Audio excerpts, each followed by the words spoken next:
أعوذ بالله من الشيطان الرجيم.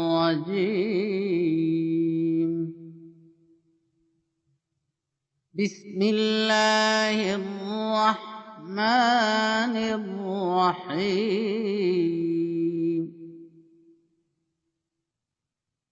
اللہ کے نام کے ساتھ جو بے انتہا رحم کرنے والا اور بار بار رحم کرنے والا ہے۔ الحمد للہ رب العالمین.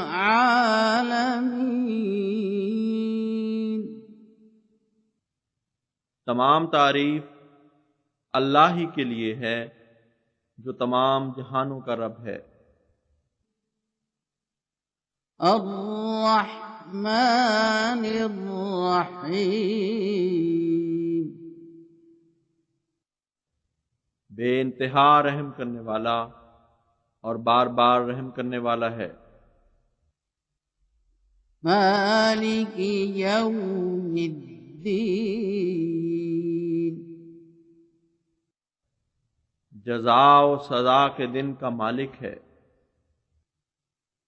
ایاک نعبد و ایاک نستعین. تیری ہی ہم عبادت کرتے ہیں اور تجھی سے ہم مدد چاہتے ہیں۔ اہدنا الصراط المستقیم.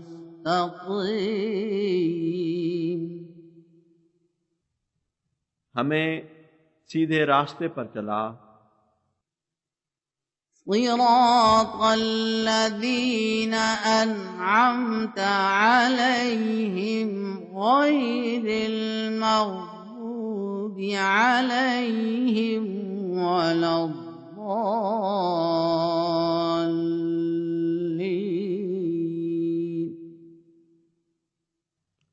ان لوگوں کا راستہ جن پر تو نے انعام فرمایا، ان لوگوں کا راستہ نہیں جو غضب کا مورد بنائے گئے، اور نہ ہی ان کا راستہ جو گمگشتہ راہ ہو گئے۔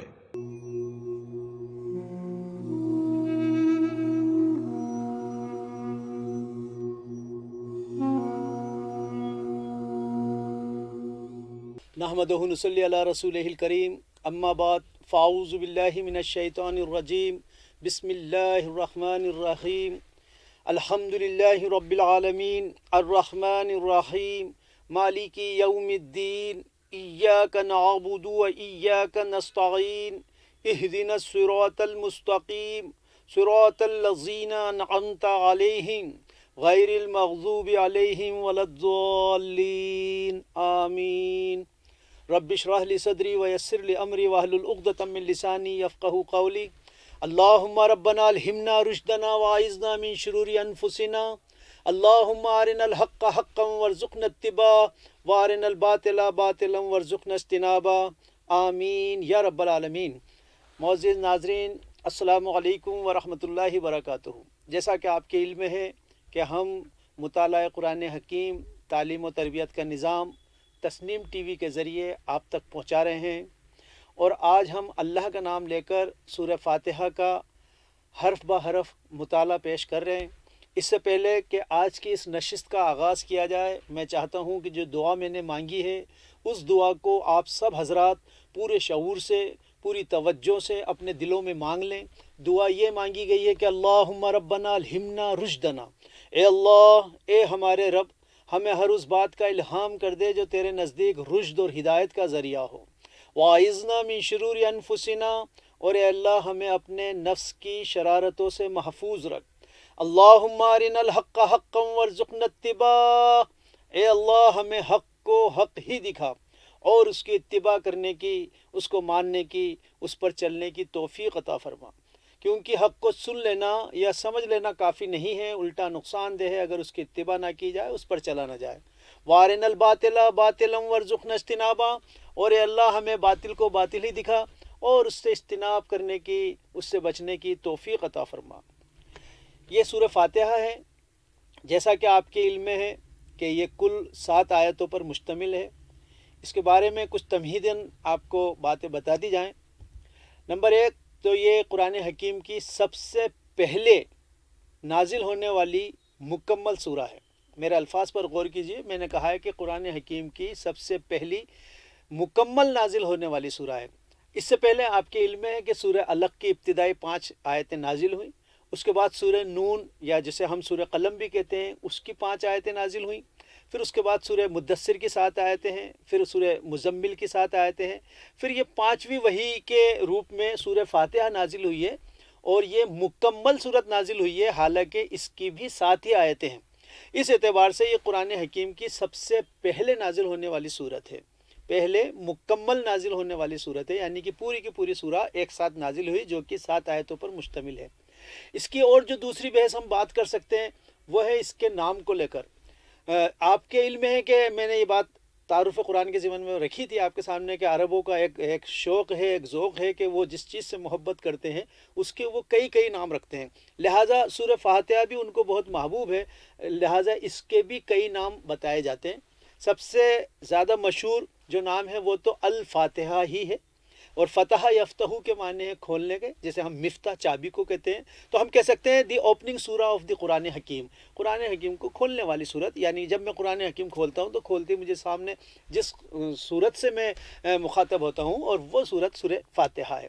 اس کو ام القرآن بھی کہا گیا، یعنی قرآن حکیم کی ماں۔ اسے اساس القرآن بھی کہا گیا کہ قرآن حکیم کی اساس یعنی جڑ، اس کی بنیاد، پورے قرآن حکیم کی جڑ اگر یہ کہہ سکتے ہیں تو اس کو سورہ فاتحہ کو ہم کہہ سکتے ہیں، جس کو اساس القرآن کہا جا رہا ہے، ام القرآن کہا جا رہا ہے۔ الکافیہ بھی قرآن حکیم اس سورہ فاتحہ کو کہا جاتا ہے، یعنی کہ کفایت کرنے والی صورت۔ الشافیہ بھی اس کو قرار دیا جاتا ہے کہ شفا دینے والی صورت۔ ویسے تو پورا قرآن حکیم ہی شفا ہے، لیکن جو ہے کہ خاص اس کے بارے میں بھی آپ صلی اللہ علیہ وسلم کی کافی حدیثیں مل جاتی ہیں کہ سورہ فاتحہ میں بھی شفا ہے علاوہ موت کے۔ تو یہ جو سورہ فاتحہ ہے اس کے کئی نام ہیں، کچھ نام یہ جو 4-5 نام میں نے بتائے، اتنے نام تو شاید ہر امت مسلمہ کو یاد ہونے بھی چاہیے۔ ایک اور اس کی عظمت کے اعتبار سے ایک بات اور میں بتا دوں آپ کو کہ قرآن حکیم نے خود اس صورت کے بارے میں اشارہ فرمایا، لہٰذا سورہ ہجر کے اندر یہ بات آتی ہے وَلَقَدْ آتَيْنَاكَ سَبْعًا مِّنَ الْمَثَانِي وَالْقُرْآنِ الْعَظِيمِ، کہ نبی صلی اللہ علیہ وسلم ہم نے آپ کو وہ 7 دہرائی جانے والی عطا کی ہیں جو خود قرآن عظیم ہیں۔ 7 دہرائی جانے والی یعنی کہ ہم اس صورت کو بار بار دہراتے ہیں، تو نبی صلی اللہ علیہ وسلم کو خطاب کر کے فرمایا گیا کہ ہم نے آپ کو سبن من المثانی قرار دیا، کہ ہم نے آپ کو 7 دہرائی جانے والی عطا کی ہیں۔ اس ضمن میں ایک حدیث مجھے یاد آ رہی ہے، اس کا مفہوم یہ ہے کہ نبی صلی اللہ علیہ وسلم نے صحابی سے پوچھا کہ کیا میں تم کو اس صورت کے بارے میں نہ بتا دوں کہ اس کے جیسی صورت نہ توریت میں، نہ انجیل میں، اور نہ خود قرآن حکیم میں اس جیسی صورت موجود ہے؟ تو صحابی نے کہا کہ بھلا یا رسول اللہ، کیوں نہیں، آپ ضرور ہمیں بتائیں کہ وہ کون سی صورت ہے۔ تو آپ صلی اللہ علیہ وسلم نے فرمایا کہ تم اپنی نمازوں میں کیا پڑھتے ہو؟ تو انہوں نے جو ہے سورہ فاتحہ پڑھنا شروع کر دی، تو آپ صلی اللہ علیہ وسلم نے فرمایا کہ اللہ کی قسم یہی وہ صورت ہے کہ جس کی مثل نہ توریت میں ہے، نہ انجیل میں ہے، نہ خود قرآن حکیم میں اس کی جیسی دوسری صورت ہے۔ لہٰذا اس صورت کی عظمت کا اندازہ اس سے بھی ہو جاتا ہے کہ خود نبی صلی اللہ علیہ وسلم کو اس بارے میں بتایا گیا کہ ہم نے آپ کو، اے نبی صلی اللہ علیہ وسلم، 7 دہرائی جانے والی عطا کی ہیں۔ اور اس سے پہلے کہ اس کو ہم آگے بات کریں، ایک بار اس کا سادہ ترجمہ آپ کے سامنے آ جائے تاکہ بات کھل کر اور نکھر کر سامنے آ جائے۔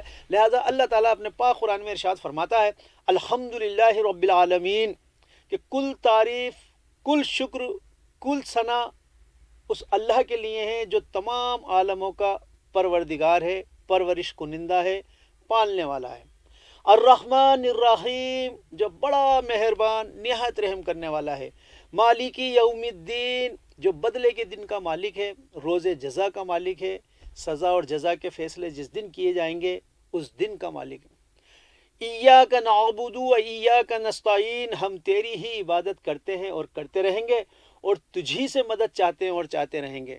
اہدنا الصراط المستقیم، ہمیں سیدھے راستے کی ہدایت نصیب فرما، صراط الذین انعمت علیہم، راستہ ان کا کہ جس پر تیرا انعام ہوا، غیر المغضوب علیہم ولا الضالین، اور نہ ان کا کہ جو جن پر تیرا غضب نازل ہوا، اور نہ ہی ان کا کہ جو گمراہ ہو گئے، آمین، اور اے اللہ ایسا ہی ہو۔ یہ اس کا ایک سادہ ترجمہ ہے۔ سورہ فاتحہ کے بارے میں ایک چیز اور آپ سمجھ لیجیے کہ اس کو نمازوں کا جزو لازم قرار دیا گیا، یعنی کہ خود نبی صلی اللہ علیہ وسلم کی ایک حدیث ہے، اور وہ اس کے بارے میں آپ صلی اللہ علیہ وسلم فرماتے ہیں لا صلاۃ لمن لم یقرہ بفاتحۃ الکتاب، اس شخص کی کوئی نماز نہیں ہے جس نے اپنی نماز میں سورہ فاتحہ کی تلاوت نہیں کی۔ یہ بالکل واضح انداز میں ہے کہ نبی صلی اللہ علیہ وسلم فرماتے ہیں کہ لا صلاۃ لمن لم یقرہ بفاتحۃ الکتاب، اس شخص کی کوئی نماز نہیں ہے کہ جس نے اپنی نماز کے اندر سورہ فاتحہ کی تلاوت نہیں کی۔ البتہ یہاں پر ایک فقہی اختلاف موجود ہے، البتہ اس کے اندر ایک فقہی اختلاف موجود ہے۔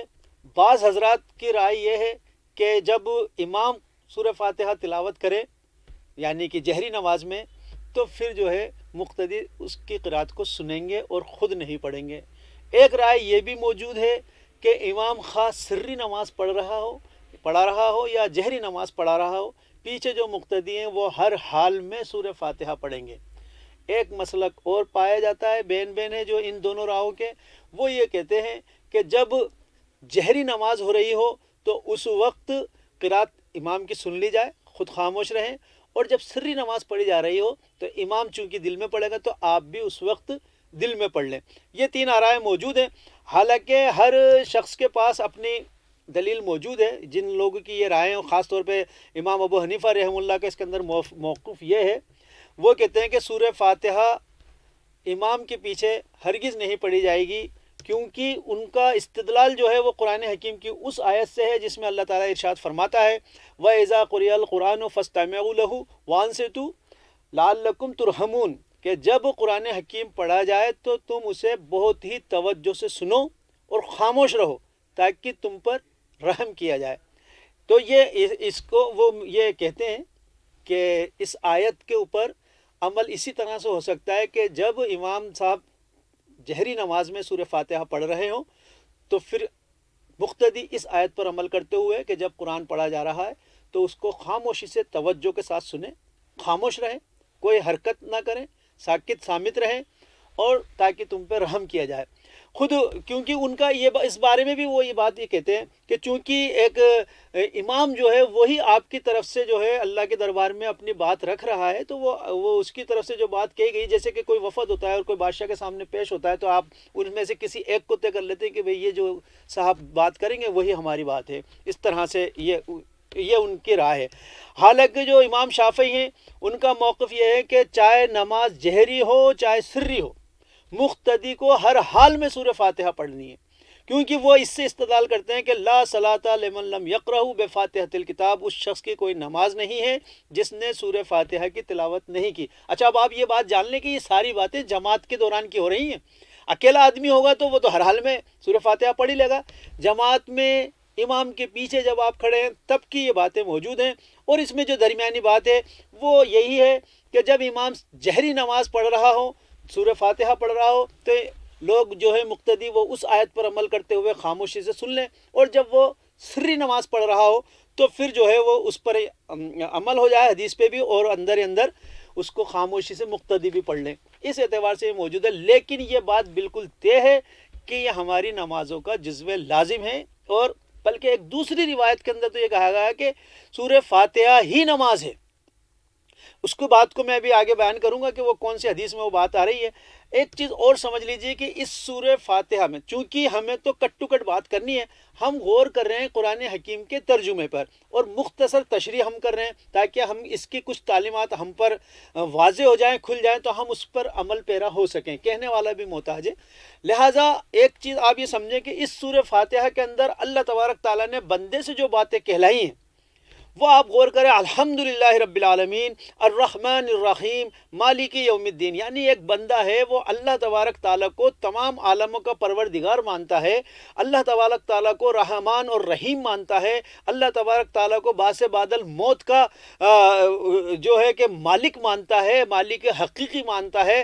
اب بندہ اس کے بعد جو پڑھ رہا ہے ایاک نعبد و ایاک نستعین، کہ ہم تیری ہی عبادت کرتے ہیں اور کرتے رہیں گے، تو یہاں یہ بات سمجھے کہ یہ پکار انسان کی فطرت کی ہے، یعنی انسان کی فطرت عقل سالم ہوگی اور فطرت سلیمہ ہوگی تو کوئی بھی انسان، ایسا انسان جس کی عقل سالم ہے، عقل درست ہے اور فطرت بھی درست ہے، تو ایسا انسان اللہ تبارک تعالیٰ کو از خود پہچان سکتا ہے، کیونکہ اللہ تبارک تعالیٰ نے جو چیزیں فطرت کے اندر ودیعت کی ہیں، وہ فطرت کی پکار صرف ایک اللہ ہے، صرف ایک اللہ کو ہی بندہ مانتا ہے، جو فطرت پر ہوگا وہ ایک اللہ کو ہی مانے گا، لہٰذا وہ اس چیز کا اقرار کر چکا بندہ، اس بندے نے اللہ تبارک تعالیٰ کو ربوبیت کی تسلیم کر لیا، اس کے الہیت کو تسلیم کر لیا، اس کے مالک یوم الدین ہونے کو تسلیم کر دیا، رحمان الرحیم ہونے کو تسلیم کر لیا، لہٰذا اب وہ اس بات کے اوپر آ کر گھٹنے ٹیکنے کو مجبور ہو گیا ہے کہ وہ یہ کہے کہ اہدنا الصراط المستقیم، کہ یہ جو میری انفرادی زندگی میں تو باری تعالیٰ تجھے پہچان لیا ہے، میں نے تجھ سے قول و قرار کر لیا ہے کہ تیری ہی عبادت کرتا ہوں اور کرتا رہوں گا اور تجھی سے مدد چاہتا ہوں اور چاہتا رہوں گا،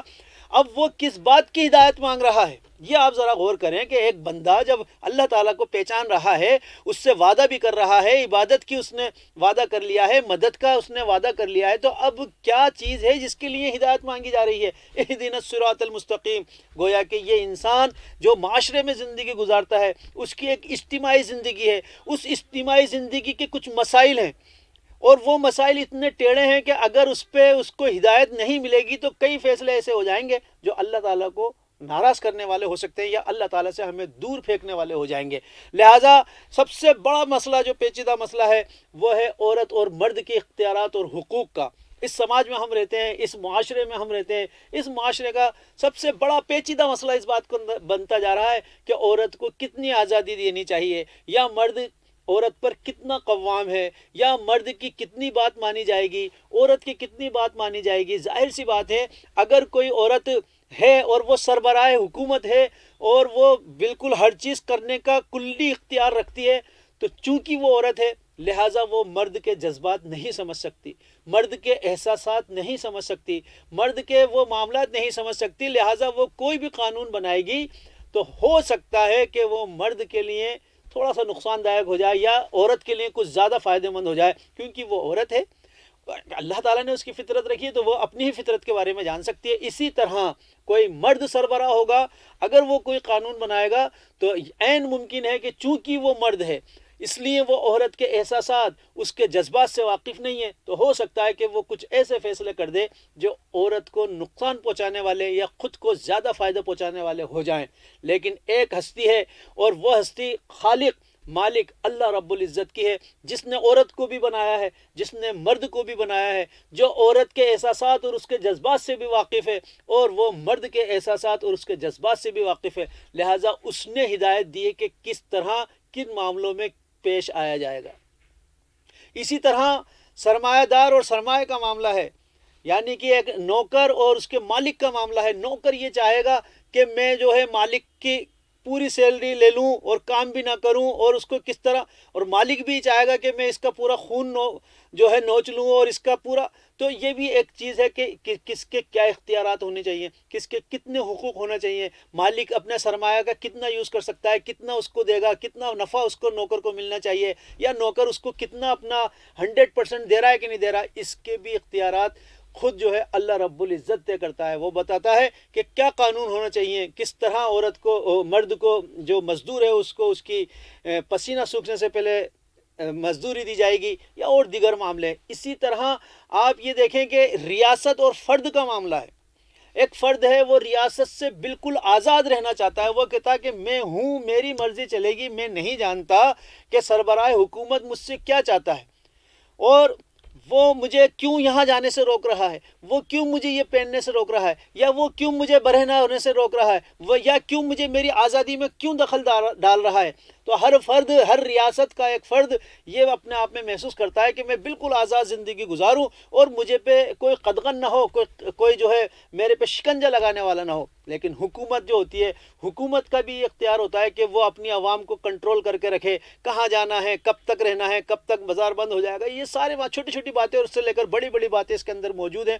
تو یہ بھی ایک مسئلہ ہے، اس کے اندر بھی حکومت یہ چاہے گی کہ انسان کو بالکل قید کر دیا جائے، ان کی جو ہے پوری چمڑی ادھیڑ لی جائے، مہنگائی ان پر تھوپ دی جائے، تو یہ سب چیز ہے۔ اس میں اللہ تبارک تعالیٰ نے قانون دیے کہ کس طرح حکومت کی جائے گی، امانت کے ساتھ خزانے کا استعمال کیا جائے گا اور اس کے عام رفاع عامہ میں کام میں چیزوں کو خرچ کیا جائے گا، عوام کو فائدہ پہنچایا جائے گا۔ لہذا اللہ تبارک تعالیٰ نے یہ کام، اسی لیے بندہ محتاج ہے کہ وہ کہے اہدنا الصراط المستقیم، کیونکہ وہ بندہ انفرادی طور پر تو سب چیز تسلیم کر کر آ رہا ہے، لیکن یہاں پر جو ہے چوتھی آیت میں یہ بات فرمائی اہدنا الصراط المستقیم، پھر اسی بندے سے کہلایا گیا ہے صراط الذین انعمت علیہم، راستہ ان کا کہ جن پر تیرا انعام ہوا، نہ کہ ان پر صراط الذین انعمت علیہم غیر المغضوب علیہم، نہ ان کا کہ جن پر تیرا غضب نازل ہوا، نہ ان کا ولا الضالین، نہ ان کا کہ جو گمراہ ہو گئے اور جو بھٹک گئے۔ اب آپ یہاں پر آپ غور کریں کہ خود اسی بندے سے یہ بات کہلائی جا رہی ہے کہ یوں کر کے کہو کہ صراط الذین انعمت علیہم، راستہ ان کا کہ جن پر تیرا انعام ہوا۔ قربان جائیے، جہاں ہدایت تسلیم کی تھی وہاں اللہ تعالیٰ نے یہ بھی بتایا کہ انعام یافتہ لوگوں کا ساتھ چاہو، ان کے ساتھ ان کی رفاقت چاہو۔ لہذا اللہ تبارک تعالیٰ نے بتایا کہ وہ منعم علیہم لوگ کون ہیں۔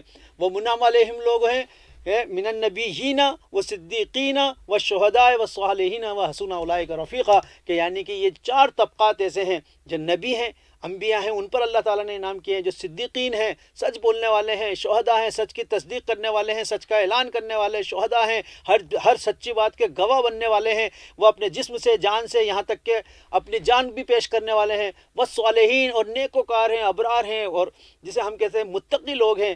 یہ لوگ ہیں دراصل جن پر اللہ تبارک تعالیٰ نے انعام فرمایا ہے، اور ان کا ساتھ مل جائے تو یہ بہت ہی آسان ساتھ ہوگا۔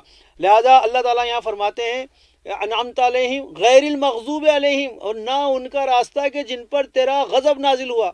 یہ بھی قوم بتایا جاتا ہے کہ یہود کی قوم ہے جو اللہ تبارک تعالیٰ کا ضربت علیہم الذلۃ والمسکنۃ وباؤوا بغضب من اللہ، یہ وہ قوم ہے جس پر ذلت، مسکنت تھوپ دی گئی اور یہ اللہ کا غضب لے کر لوٹے، اللہ کی ناراضگی لے کر لوٹے۔ تو یہ قوم تو وہ ہے کہ جس کے اندر موسیٰ علیہ السلام کو مبعوث کیا گیا، قوم وہ ہے جن کو توریت دی گئی، قوم وہ ہے کہ جو موسیٰ علیہ السلام نے ان کی محبت کے اندر قبطی کو قتل کر دیا، اس کو گھونسا لگا، اتفاقاً قتل ہو گیا اپنی قوم کی محبت کے لیے، ملت کی محبت کے لیے۔ لیکن یہی قوم پھر ناہنجار ہو گئی، یہی قوم پھر اس نے بغاوت کر لی۔ یہ آگے سارے واقعات سورہ بقرہ کے اندر آ رہے ہیں، انشاءاللہ تفصیل سے وہاں گفتگو کریں گے۔ یہاں یہ سمجھ لیے کہ یہ مغضوب علیہ قوم جو ہے وہ یہود ہے، جو بندے سے کہلایا گیا کہ ایسا نہ ہو کہ ہم اس طرف چلے جائیں۔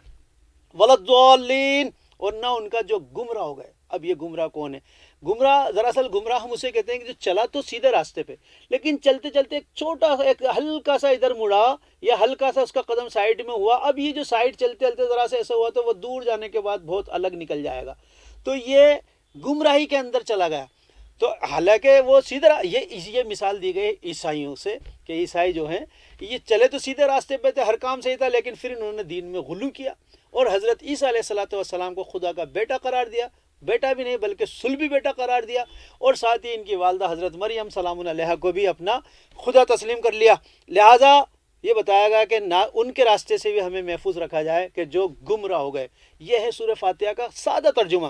اب یہاں پر جو بات آ رہی ہے ایک چیز سمجھ لیں کہ اس کا جو انداز ہے، یہ آپ نے غور کیا ہوگا، یہ دعائیہ کا انداز ہے، دعا کا انداز ہے۔ یہاں گویا کہ یہ دعا مانگنا سکھایا جا رہا ہے کہ کس طرح دعا مانگو۔ جب بھی آپ دعا مانگو پہلے اللہ تبارک تعالیٰ کی کبریائی بلند کیجئے، اللہ کی کچھ تعریف کیجئے، کچھ حمد و ثنا کر لیجئے، کچھ اس کی ربوبیت کا اقرار کر لیجئے، اسے رحمان رحیم مان لیجئے، اس سے ڈرتے ہوئے، اس سے خوف کھاتے ہوئے، اسے حساب کتاب جزا سزا کے دن کا مالک مطلق مان لیجئے۔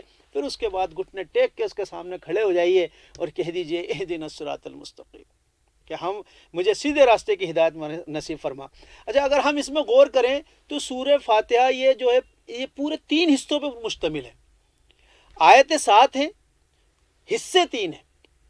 یعنی کہ الحمدللہ رب العالمین الرحمن الرحیم مالک یوم الدین، ان تین آیتوں میں اللہ تبارک تعالیٰ کا تعارف کرایا گیا، اللہ تبارک تعالیٰ کو ربوبیت رب تسلیم کیا گیا، اس کو پالن ہار تسلیم کیا گیا، اس کے بعد اسے رحمان رحیم تسلیم کیا گیا، اور اس کے بعد اس کو جزا سزا کے دن کا مالک مطلق تسلیم کیا گیا۔ تو یہ تینوں آیتوں میں اللہ تبارک تعالیٰ کا ایک تعارف، ایک اجمالی نقشہ، ایک اجمالی تعارف یہاں پر پیش کر دیا گیا۔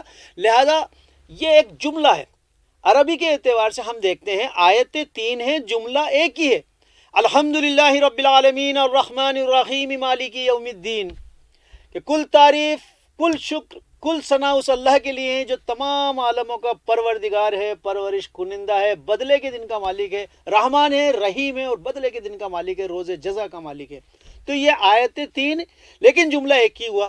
اب جو دوسرا اس کا حصہ ہے، یعنی میں بتا رہا ہوں کہ کل تین حصوں پر مشتمل صورت ہے۔ پہلا حصہ تو اللہ تبارک تعالیٰ کی تعریف کے ساتھ یہ تین آیتیں آ گئیں۔ اسی طرح اگر نیچے کی تین آیتیں آپ دیکھتے ہیں، اہدنا الصراط المستقیم صراط الذین انعمت علیہم غیر المغضوب علیہم ولا الضالین، یہ پورا جو تعلق ہے یہ پورا بندے سے ہے، اس کا تعلق وغیرہ مجھے سیدھے راستے کی ہدایت نصیب فرما، راستہ ان کا جن پر تیرا انعام ہوا، اور نہ کہ ان کا جس پر تیرا غضب نازل ہوا۔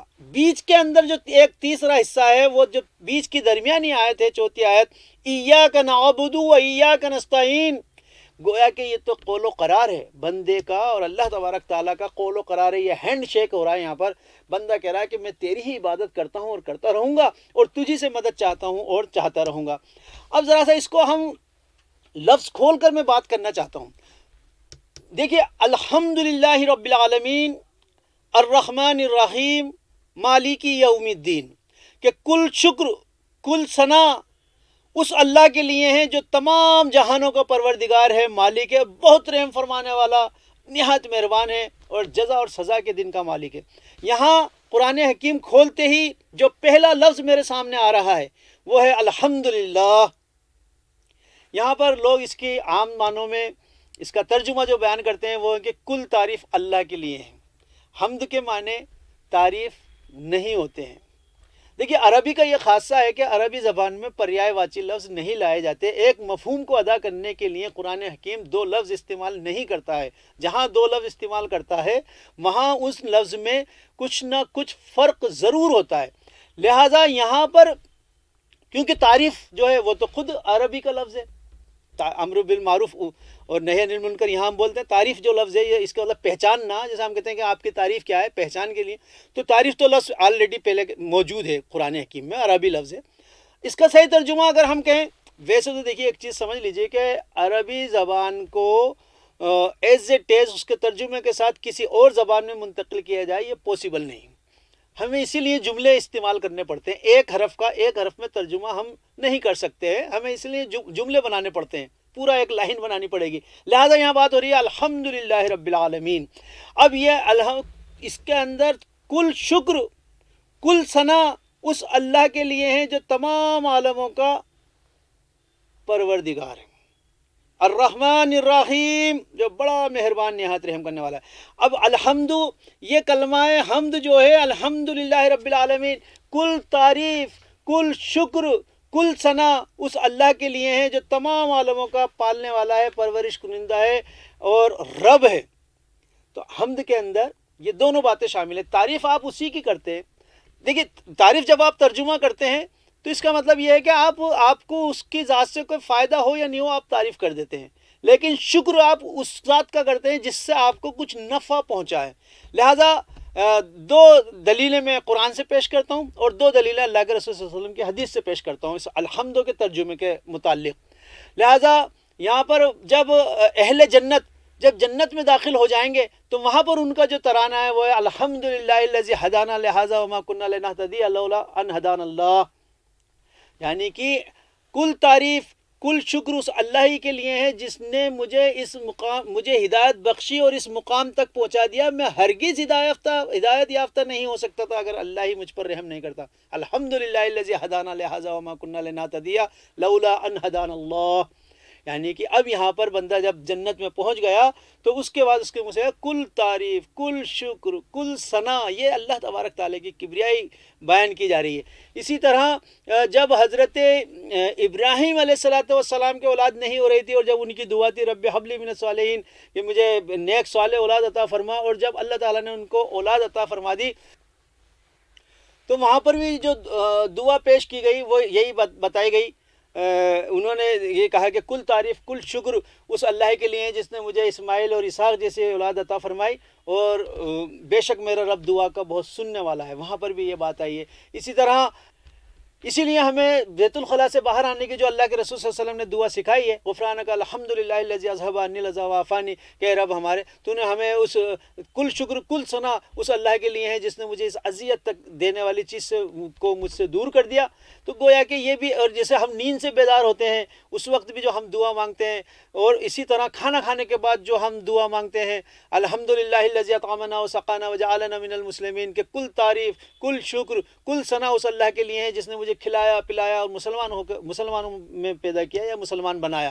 تو اس اعتبار سے کرتے ہیں الحمدللہ رب العالمین، کہ کل تعریف یعنی وہ جو اللہ ہے، کل تعریف، کل شکر، کل ثنا اس اللہ کے لیے جو رب العالمین، تمام عالموں کا رب ہے، رب العالمین تمام عالموں کا رب ہے، یعنی کہ رب اللہ تبارک تعالیٰ کی ایک ایسی شان ہے جسے ہم کہہ سکتے ہیں امریلا شان ہے۔ اس لفظ پر گفتگو آگے میں کروں گا انشاءاللہ تعالیٰ، اس کے بعد پوری ایک ہو سکتا ہے کہ ایک نشستی اس پر ہو جائے رب پر۔ ابھی آپ یہ سمجھ لیجئے کہ رب پرورش کنندہ، پالنے والا، یعنی کہ ایسی ہستی جو آپ پر پوری نظر رکھتی ہے، آپ کو کیا احتجاج ہے وہ آپ کو فراہم کراتی ہے، کھانا پینا، آپ کی نشو و نما، ہر چیز کا اس نے انتظام کیا ہوا ہے، صرف آپ کے لیے ہی نہیں بلکہ تمام عالم میں جو بھی چیز ہے یہاں پر کائنات میں جو بھی ہے، نباتات، جمادات اور جو بھی ہے، ان سب کی بقا، ان سب کی پرورش کا اور اعلیٰ پرورش کا انتظام اس رب نے کیا ہوا ہے، جو آقا ہے، جو مالک ہے، جو پالنے والا ہے۔ الرحمن الرحیم، بڑا مہربان، نہایت رحم کرنے والا۔ یہ اللہ تبارک تعالیٰ کے دو بہت خوبصورت نام آ رہے ہیں۔ اللہ جو نام ہے، اس کے بعد سب سے زیادہ قرآن حکیم میں جو نام آتا ہے وہ ہے رحمان، اور یہ واقعہ قرآن کے اندر موجود ہے کہ جب بار بار لفظ رحمان آنے لگا مشرکین مکہ کے سامنے تو انہوں نے یہ بات کہی، اعتراضاً کہی کہ ہم یہ اللہ کو تو جانتے ہیں، یہ رحمان کون ہے؟ تو قرآن حکیم کے اندر پھر ان کی اس بات کا جواب دیا گیا کہ عبد اللہ عبد الرحمان، چاہے تم اللہ کہہ کر پکارو، چاہے رحمان کہہ کر پکارو، ایما تد پیج، چاہے تم رحمان کہہ کر پکارو، چاہے اللہ کہہ کر پکارو، ایما تدعو فلہ الاسماء الحسنی، کہ وہ اللہ وہ ہے کہ جتنے بھی اچھے نام ہیں، جتنے بھی خوبصورت نام ہیں، وہ سب اللہ تبارک تعالیٰ کے لیے ہیں۔ تو رحمان اللہ تبارک تعالیٰ کے ناموں میں چوٹی کا نام ہے۔ اللہ کے بعد جو سب سے پیارا نام ہے وہ ہے رحمان، اور رحیم یہاں پر آیا کہ وہ رحمان ہے، رحیم ہے، یعنی کہ یہ جو رحمان لفظ ہے یہ فالان کے وزن پر ہے، جس کے اندر ایک شدت پائی جاتی ہے، ہیجانی کیفیت پائی جاتی ہے۔ جیسے کہ عرب اگر کوئی غصے میں ہوگا تو کہے گا انا غضبان، کہ میں غصے سے پھٹا جا رہا ہوں، یا کوئی بھوکا ہوگا تو کہے گا انا جوان، میں بھوک سے مرا جا رہا ہوں، یا پھر یہ انا عطشان، کہ میں پیاس سے مرا جا رہا ہوں۔ تو اس میں کیا ہے، فالان کے وزن پر جو لفظ آتے ہیں اس کے اندر شدت پائی جاتی ہے۔ تو رحمان، اللہ تبارک تعالیٰ کے رحم کا ٹھاٹے مارتا ہوا سمندر، اتنا رحمان اللہ تعالیٰ کا رحمان۔ اور رحیم یعنی یہ فعیل کے وزن پر ہے کہ اس کے اندر دوام پایا جاتا ہے کہ اللہ تبارک تعالیٰ کی رحمت اپنے بندوں پر خاموش دریا کے مانند بہہ رہی ہے، رحیم ہے۔ اللہ تبارک تعالیٰ ایک ہی وقت میں رحمان بھی ہے اور رحیم بھی ہے۔ یہاں الرحمن الرحیم، ان دونوں لفظوں کے درمیان حرف عطف نہیں آ رہا ہے، یعنی کہ یہ شانیں ایک وقت میں موجود ہو سکتی ہیں۔ دیکھیے اس کا فرق آپ سمجھ لیجئے، رحمان اور رحیم میں فرق کیا ہے، عام لفظوں میں ہم سمجھیں۔ مثال کے طور پر کسی انسان کا گزرنا ایسی جگہ سے ہوا، مارکیٹ سے وہ جا رہا ہے اور ایک عورت ہے اس کا ایکسیڈنٹ ہو گیا ہے اور ایک دودھ چیری بچہ اس کی چھاتی سے چمٹا ہوا ہے اور وہ عورت جو ہے جاں بحق ہو چکی ہے، اب وہ بچہ تل ملا رہا ہے اور وہاں پر اس کے سینے پہ لوٹ رہا ہے. اب ہم میں سے ضرور کوئی نہ کوئی انسان ایسا ہوگا جو آگے بڑھے گا اور اس بچے کو اٹھا لے گا اور کہے گا کہ اب اس کی کفالت میں کروں گا. یہ جو بات اس کے اندر پیدا ہوئی ہے، یہ شان جو پیدا ہوئی ہے، یہ رحم کی، رحمان والی شان پیدا ہوئی ہے کہ ایک اس کے رحم کے جذبے نے افان مارا اور اس نے آگے بڑھ کے اس بچے کو اٹھا لیا کہ نہیں، اس کی پرورش میں خود کروں گا. 8 10 50 دن بعد اسے محسوس ہوا کہ یہ میں نے کیا کر لیا، میرے بچے بہت تھے، میری ذمہ داریاں بہت تھیں، اس بچے کی ذمہ داری. تو یہ جو صفت رحمان تھی وہ صفت رحیم نہ بن سکی. وہ جو ایک جوش، ایک ہیجانی کیفیت پیدا ہوئی تھی، وہ صفت فعیل کے اندر اس کی وہ رحیم جو رحمت ہے وہ بالکل خاموش، یعنی کہ اس کے ساتھ نہیں رہ سکی. اللہ تبارک تعالیٰ ایک وقت میں رحمان بھی ہے، رحیم بھی ہے. اللہ تبارک تعالیٰ کی رحمت اپنے بندوں کے لیے ٹھاٹے مارتے ہوئے سمندر کی طرح رحمانی کیفیت کے اندر آتی بھی ہے اور اس کی کیفیت دوام کے ساتھ اپنے بندوں پر خاموش دریا کے مانند بہتی بھی رہتی ہے. تو الحمدللہ رب العالمین، کل تعریف، کل شکر، کل ثنا اس اللہ کے لیے ہے جو تمام عالموں کا پروردگار ہے، رب العالمین الرحمن الرحیم، بڑا مہربان، نہایت رحم کرنے والا، مالکی یوم الدین، بدلے کے دن کا مالک ہے، روز جزا کا مالک ہے، اس دن کا مالک ہے کہ جس دن فیصلے کیے جائیں گے، اس دن کا مالک ہے کہ جس دن لوگوں کے حساب لیا جائیں گے. یعنی کہ آج دنیا میں تو بڑے بڑے شہنشاہ بھی ہیں، بڑے بڑے راجہ مہاراجہ بھی گزر گئے، بڑے بڑے سمراٹ بھی ہوئے، اور آج بھی لوگ ہیں، ایسے بھی لوگ ہیں جو انسانوں کے فیصلے کر رہے ہیں، تقدیروں کے فیصلے کر رہے ہیں. اللہ تبارک تعالیٰ جو ہے وہ جلد حساب لینے والا ہے، اور جلد جب اس کی ترازو قائم ہو جائے گی تو قرآن حکیم میں یہ بات آتا ہے کہ اللہ تبارک تعالیٰ کی طرف سے ندا لگائی جائے گی، لمن الملک اليوم، آج کس کی بادشاہت ہے؟ پھر آواز آئے گی للہ الواحد القہار، آج اس یکتا تنہا واحد اللہ حقیقی کی بادشاہت ہے جو قہار ہے. گویا کہ وہ اگر وہ رحمان ہے، رحیم ہے، تو وہ سریع الحساب بھی ہے، جلد حساب لینے والا بھی ہے، وہ عزیز ذو انتقام بھی ہے، وہ عدل کرنے والا بھی ہے، وہ انصاف کرنے والا بھی ہے، وہ قہار بھی ہے. یہ شانیں بھی ہمیں سامنے رکھنی چاہیے. الحمدللہ رب العالمین الرحمن الرحیم مالکی یوم الدین ایاک نعبد و ایاک نستعین. اب یہ جو بات آ رہی ہے کہ ہم تیری ہی عبادت کرتے ہیں اور کرتے رہیں گے اور تجھی سے مدد چاہتے ہیں اور چاہتے رہیں گے. اب بندے نے سارا قول و قرار کر لیا تو اس کے بعد یہ بات آئی کہ اللہ میں تیری ہی بندگی کرتا ہوں اور کرتا ہوں. ایاک نعبد، میں تیری ہی عبادت کرتا ہوں، اور میں نے ترجمہ کیا ہے کرتا رہوں گا، کیونکہ نعبد فعل مضارع ہے، اور مضارع جو فعل مضارع جو ہوتا ہے اس کے اندر حال اور مستقبل دونوں کور ہوتے ہیں. کوئی بات حال میں پریزنٹ ٹینس میں بھی کی جاتی ہے اور فیوچر ٹینس میں بھی کہی جاتی ہے، عربی کا خاص. لہٰذا فرمایا ایاک نعبد، ہم تیری ہی عبادت کرتے ہیں اور کرتے رہیں گے، وایاک نستعین، اور تجھ ہی سے مدد چاہتے ہیں اور چاہتے رہیں گے. واقعہ یہ ہے کہ اللہ میں نے تجھے پہچان لیا، میں نے مالک حقیقی تجھے مان لیا، اور میں یہ تجھ سے قول و قرار کرتا ہوں کہ میں تیری ہی عبادت کرتا ہوں اور کرتا رہوں گا. یہ وعدہ ہے جو بندہ اللہ سے ہر نماز میں کر رہا ہے.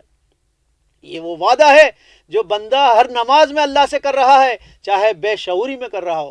پھر اس کے بعد یہ فرمائے گا وَإِيَّاكَ نَسْتَعِينُ، اور تجھی سے مدد چاہتا ہوں. یہ جو اتنا بڑا وعدہ میں نے کر لیا ہے، باری تعالیٰ تیری مدد کے بنا پر پورا نہیں کر سکتا ہوں. مجھے ہر قدم قدم پہ تیری مدد چاہیے. یہاں پر جو بات آ رہی ہے کہ ایاک نعبد و ایاک نستعین، یا واو جو بیچ میں حرف عطف آ گیا ہے کہ نعبد الگ ہے، نستعین الگ ہے، تجھی سے مدد چاہتے ہیں اور چاہتے رہیں گے. اب یہ عبادت جو ہے ایاک نعبد، یہ عبادت یہ ہے، یہ بھی قیامت ہے. یہ عبادت کیا ہے، کتنی دیر کی ہونی چاہیے، عبادت کا مقصد کیا ہے، مطلب کیا ہے، اور میں عبد ہوں یا غلام ہوں یا کیا ہوں میں، اس بات کی بھی تفسیر جب ہم آگے بڑھیں گے، جب گویا کہ چوتھا رکوع اسٹارٹ ہوگا تب اس پر ہم گفتگو کریں گے. تیسرے رکوع میں یہاں پر بات آ رہی ہے وَإِيَّاكَ نَسْتَعِينُ، ہم تیری ہی مدد چاہتے ہیں اور چاہتے رہیں گے. گویا کہ باری تعالیٰ تیری مدد کے بنا پہ یہ کام نہیں ہوگا. اهْدِنَا الصِّرَاطَ الْمُسْتَقِيمَ، راستہ دکھا ہمیں، سیدھا راستہ. اهْدِنَا، اب یہ ہدایت بھی قدم قدم پر مطلوب ہے. ہدایت کا مل جانا اور شے ہے، اور ہدایت کا باقی رہنا اور شے ہے. ایک بار ہدایت مل گئی کسی شخص کو تو اس کی کوئی گارنٹی نہیں ہے کہ وہ ہدایت پر ہی مرے گا، اس لیے بار بار مانگی جاتی ہے اہدنا الصراط المستقیم، مجھے سیدھے راستے کی ہدایت نصیب فرما۔ قدم قدم پر ہدایت چاہیے۔ ہدایت کے بھی کئی مرحلے ہیں۔ ایک تو کسی نے آپ سے راستہ پوچھا، آپ نے کہا صاحب سیدھے چلے جائیے، ادھر موڑ آئے گا، وہاں چوراہا آئے گا، وہاں سے اس طرف نکل جائیے گا۔ یا پھر آپ یہ ہے کہ آپ خود جو ہے اس کے ساتھ لے کر جا رہے ہیں اور پھر اس کو اس کے مقام پر چھوڑ کر آ رہے ہیں۔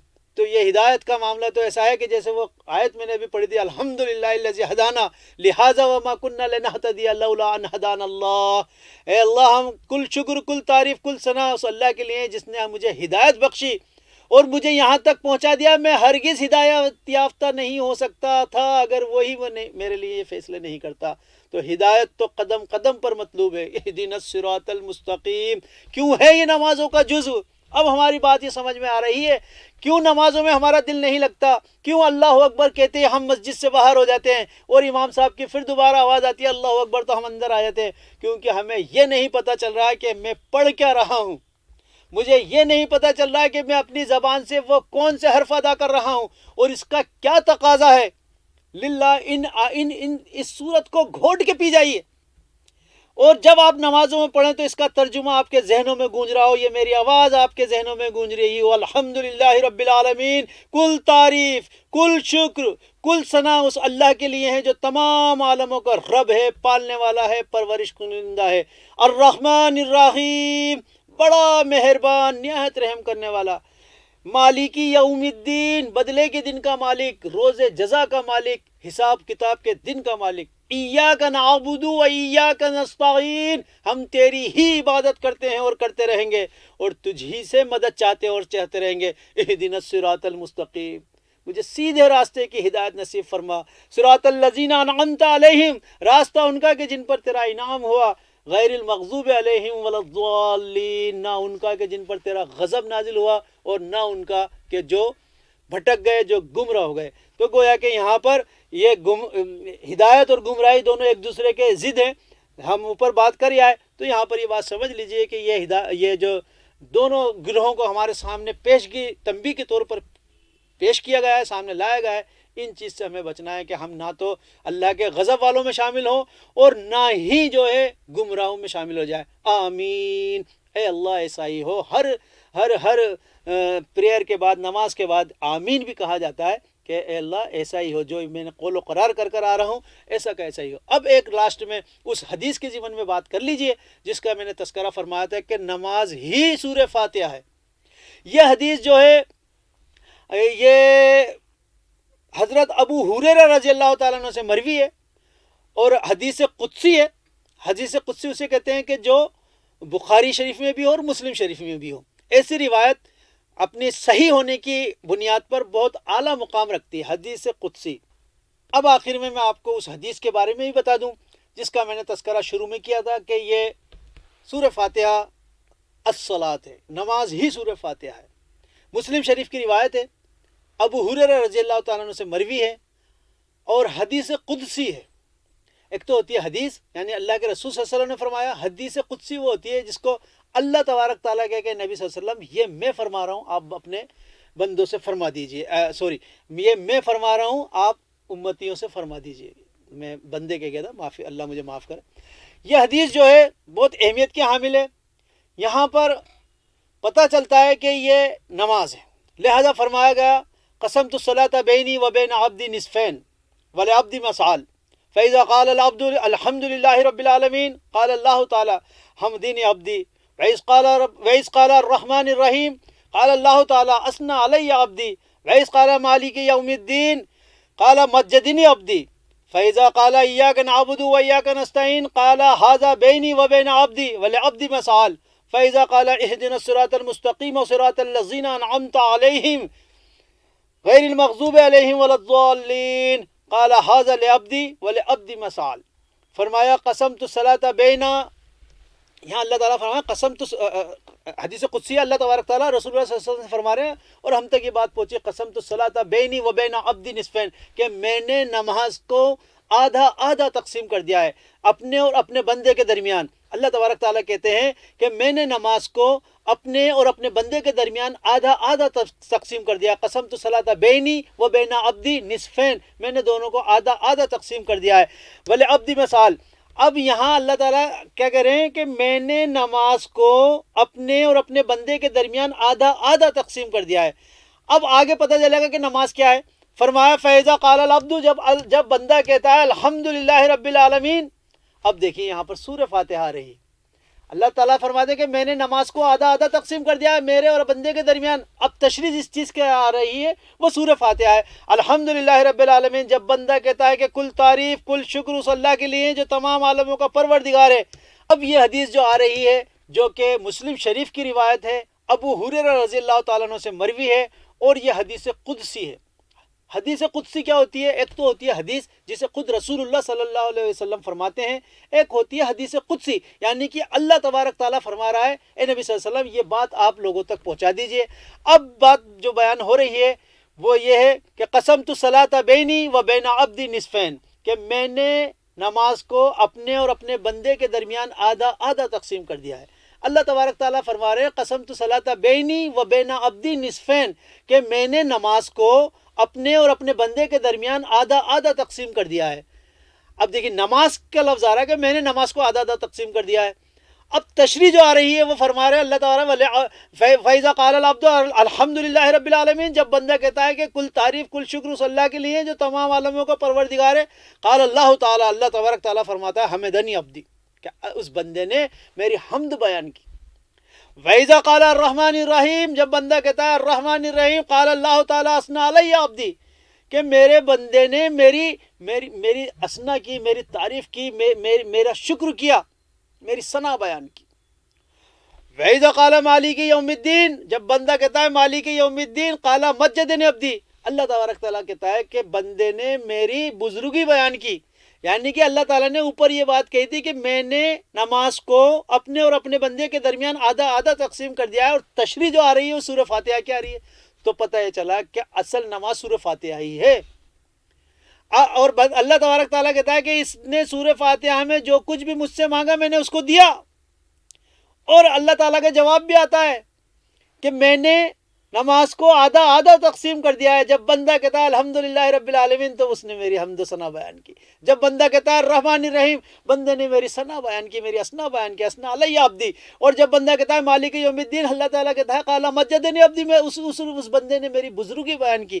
آگے فرمایا جب فَإِذَا قَالَ إِيَّاكَ نَعْبُدُ وَإِيَّاكَ نَسْتَعِينُ، جب بندہ کہتا ہے إِيَّاكَ نَعْبُدُ وَإِيَّاكَ نَسْتَعِينُ،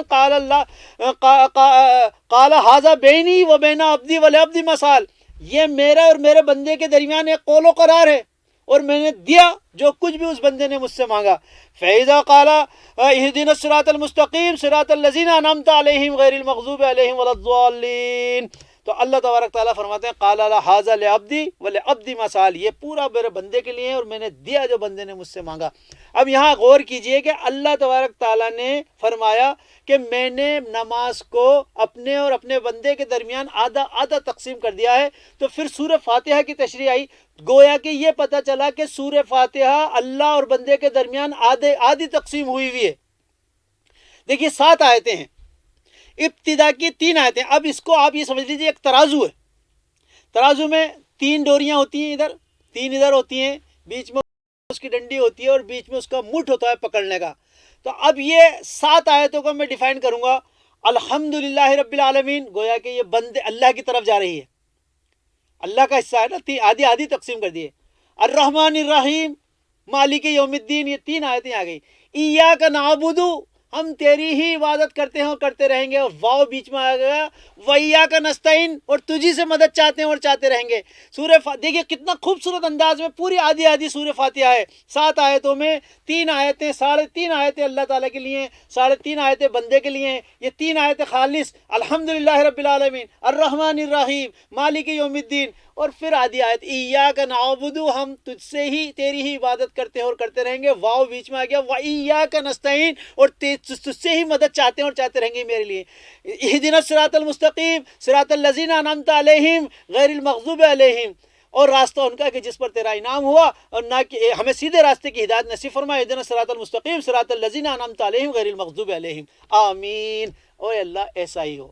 یہ 3 آیتیں، 3.5 آیتیں اللہ کے لیے ہو گئی، 3.5 آیتیں بندے کے لیے ہو گئی، اور پتہ چلا کہ اصل نماز سورہ فاتحہ ہی ہے۔ لہٰذا جب بھی ہم سورہ فاتحہ پڑھیں تو پورا اس کے ترجمے میں کھو جائیں تو انشاءاللہ نمازوں میں دل بھی لگے گا، اور پھر جو قول و قرار ہم کر رہے ہیں، جو بندگی کا اقرار جو ہم کر رہے ہیں، جو اس سے دعا ہم نے طلب کی ہے، اس کا بھی احساس ہمیں بنا رہے گا۔ اللہ رب العزت نے چاہا تو اگلا سورہ بقرہ کی شروعات اگلی نشست میں کرتے ہیں۔ جب تک آپ اجازت دیجیے، بارک اللہ لی ولکم فی القرآن العظیم ونفعنی وایاکم بالآیات والذکر الحکیم۔